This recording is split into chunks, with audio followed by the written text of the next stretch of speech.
7 अक्टूबर 2023 को हमास ने इजराइल पर अभी तक का सबसे बड़ा हमला किया था।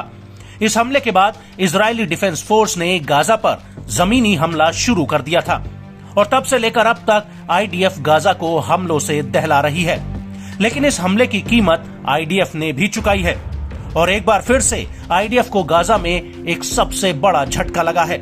दरअसल गाजा में हमास के लड़ाकों ने एक ही दिन में आईडीएफ के 21 जवानों को एक रॉकेट प्रोपेल्ड ग्रेनेड यानी आरपीजी अटैक में मार गिराया है।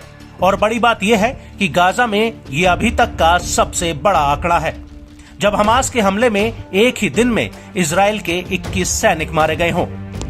इस हमले को लेकर इजरायली सेना के प्रवक्ता रियर एडमिरल डेनियल हैगरी ने कहा कि यह घटना किबुट्ज किस्सुफिम के करीब हुई है। इसके सामने केंद्रीय गाजा में कई शरणार्थी कैंप और शहर हैं।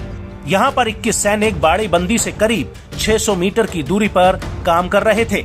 ये सैनिक हमास के ठिकानों को गिराकर वहाँ पर सेना के लिए बफर जोन बना रहे थे। तभी करीब शाम 4 बजे हमास के लड़ाकों ने एक आरपीजी को एक टैंक पर फायर कर दिया जो सैनिकों को सुरक्षा देने में लगा हुआ था।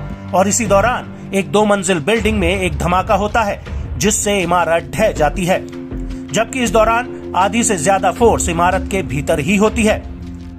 संभवतः यह धमाका दूसरे आरपीजी हमले से होता है जिसकी वजह से बिल्डिंग सैनिकों के ऊपर गिर जाती है। आईडीएफ के सूत्रों के मुताबिक टैंक पर आरपीजी फायर होने से 2 सैनिकों की मौके पर ही मौत हो जाती है, जबकि कई अन्य सैनिक धमाके में गंभीर रूप से घायल हो जाते हैं। इजरायली सेना का कहना है कि बिल्डिंग में धमाका और उसका धंस जाना संभवतः इमारत के भीतर आईडीएफ द्वारा बिछाए गए बारूद की वजह से होता है, जिसे आईडीएफ ने बिल्डिंग को गिराने के लिए बिछाया होगा। लेकिन बारूद के फटने के कारणों की जांच की जा रही है। लेकिन इमारत का दूसरा हमला आरपीजी अटैक द्वारा हुआ है। रेस्क्यू टीम का कहना है कि धमाके के बाद का नजारा किसी भूकंप से कम नहीं है। आपको बता दें कि इस हमले में अधिकतर सैनिक आईडीएफ की गाजा डिवीजन की 261वीं इन्फेंट्री ब्रिगेड के हैं और इस हमले में मारे गए सैनिकों के बाद इजरायली सैनिकों की मौत का आंकड़ा 219 तक पहुंच गया है।